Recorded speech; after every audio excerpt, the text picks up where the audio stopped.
Ruben Amorim is on fraud watch. Let's be honest, there is no agenda, it's only stating fact. Ladies and gentlemen, Manchester United drew against Fulham 1-1. And remember the first game, they didn't win. They lost at home against Arsenal. But you know what?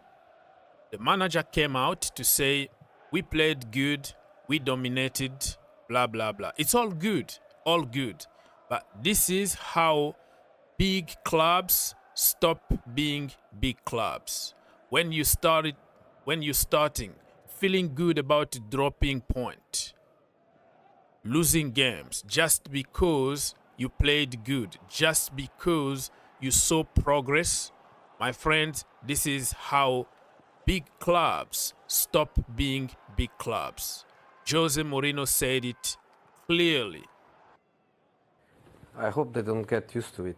That's a very important thing, because when you start accepting defeats just because your team played well and just because your players, they gave their best and they had a performance for people to be proud of in terms of that attitude and that commitment, I think when you get used to it is when the big clubs, they stop to be big clubs. So I don't think they get used to it. Yup, that's exactly what it is at Manchester United right now. We played good.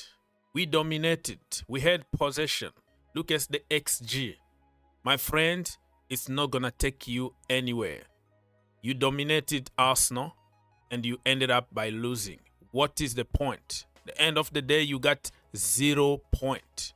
So Ruben Amorim, I think he had more losses than any manager for the first season at Manchester United.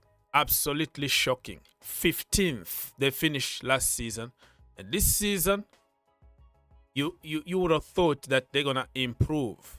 They just got some very good players. You don't have to buy the entire team. The players that you already have in the team are quality players.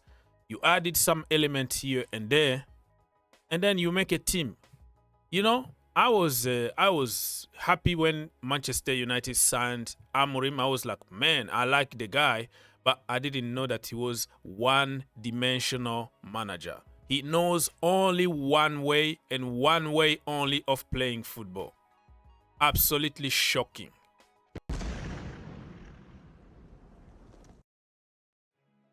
So let me go ahead and remind you what happened.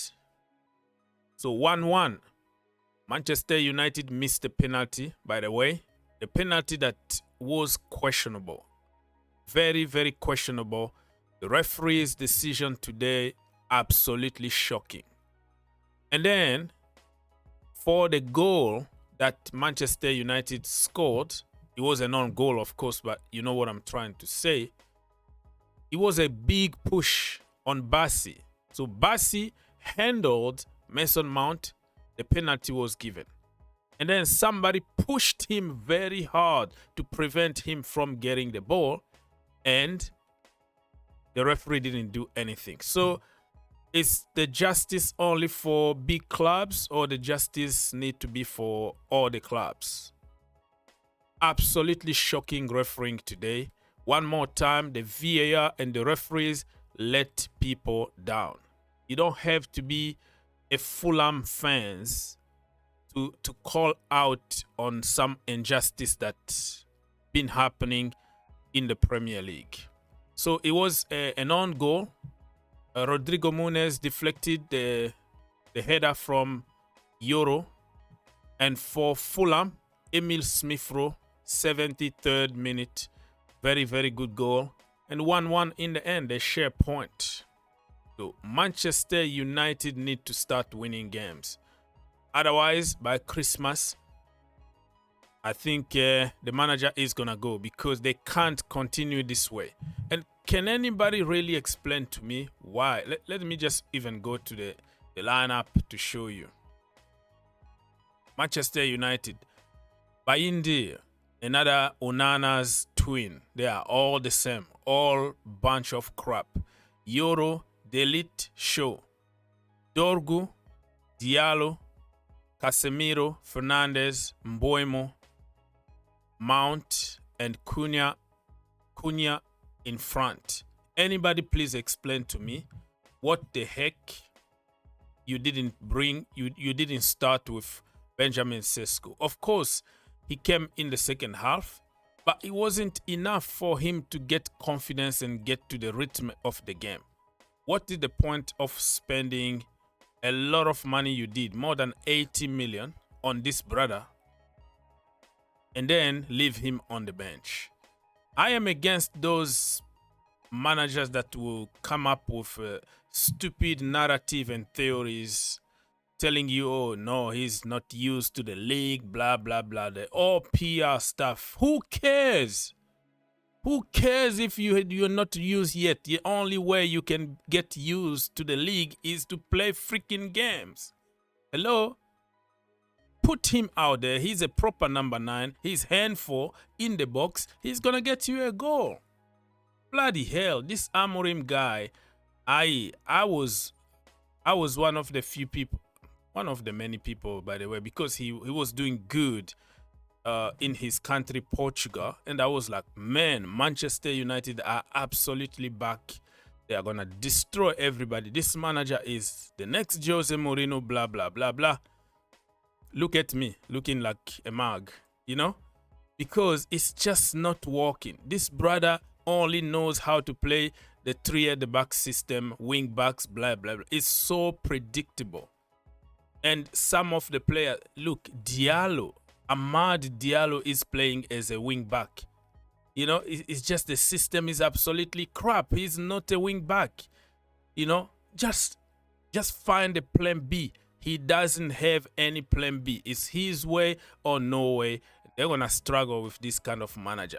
Why didn't you bring a more flexible manager? A manager that will adapt to the players instead of the players need to adapt to the system that they don't understand. Shame on you, man. Shame on you. You have to improve your result. Let's be honest here. You've been given a lot of money. This is the second season at Manchester United. No more excuses. Because United are United. They are top club. They have to go right there on top where they belong.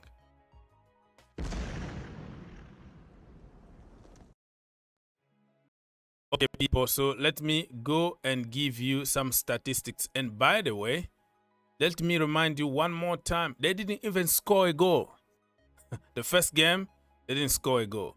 The second game, they didn't score a goal because they needed Rodrigo to score an own goal for them, for Manchester United. That is how bad it is. And you have 2 strikers, regardless of your what do you think about Benjamin Sesko or Joshua Zirkzee, they score goals for living. That's what they do for living. Why can't you find a way of playing one of them? Amorim is on fraud watch, okay? He's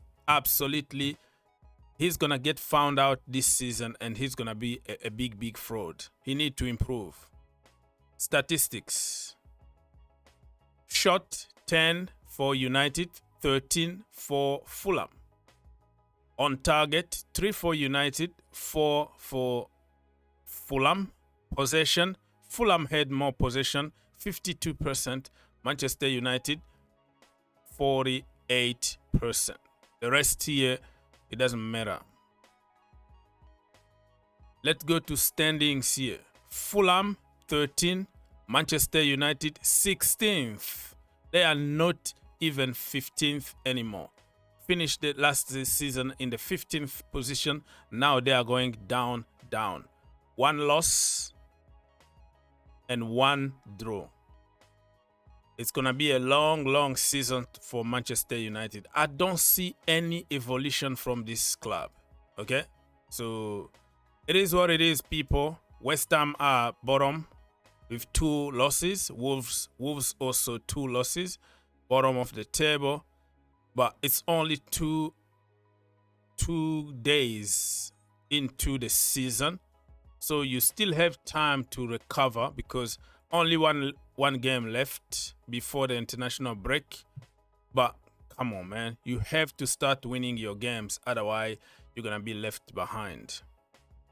It is what it is, people. Get in the comment section down below. Tell me what you think about Manchester United, what the problem is. Is the manager or the players? Let's keep the conversation going. Do you see this guy finishing this season, Amorim I'm talking about, or do you think he's going to get sacked by Christmas time?